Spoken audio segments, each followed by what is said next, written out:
Okay, so this morning here, this is the third in a group. This is the last one of the group of three that my customer Randy asked me to inspect. So I've indicated down this, and so we'll take a look here. So this is high spot, 15 thousandths there. Disregard that, I wrote that in the wrong spot. That's plus 20 there. Here's low spot here. This is interesting. 0 here, that's the low spot. That's the high spot there. This is stainless steel tubing.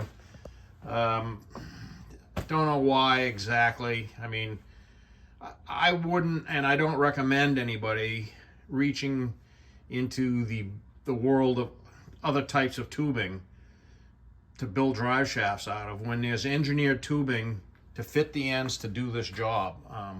The difference between mechanical tubing or DOM tubing or any of the other tubing, I mean, if you look on Speedy Metal or these other internet vendors, there's all kinds of tubings out there that are the same physical size.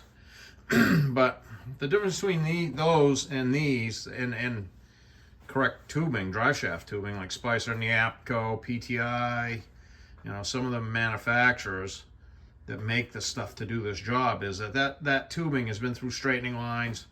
Of course, there's DOM, you know, now DOM, everybody knows the term DOM, but it's in reality, it's been around forever. It's sized over mandrel. It's still welded tubing. It just skives out the weld on the inside. That's what DOM is. And that it's, you know, it's still welded tubing. This thin stuff.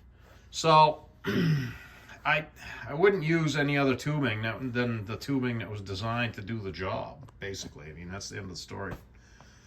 Very nice welding. This one does run decent. I mean, it's probably savable. I'm still having a hard time making myself like it because I don't trust the tubing. I told Randy I'd give him a fair shot, so I'm going to spin it here so we can see it in the balance machine. Hang on. Just, oh, yep.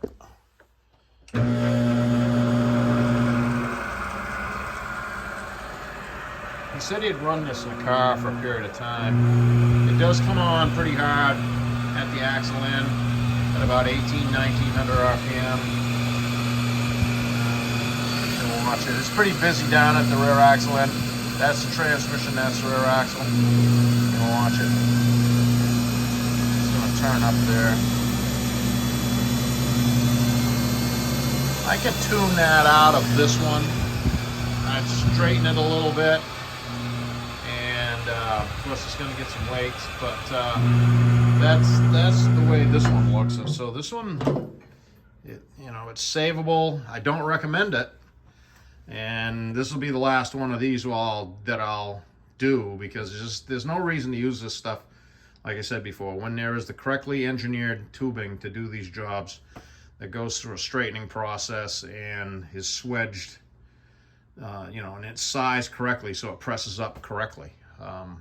So that's my take on this. So we will discuss.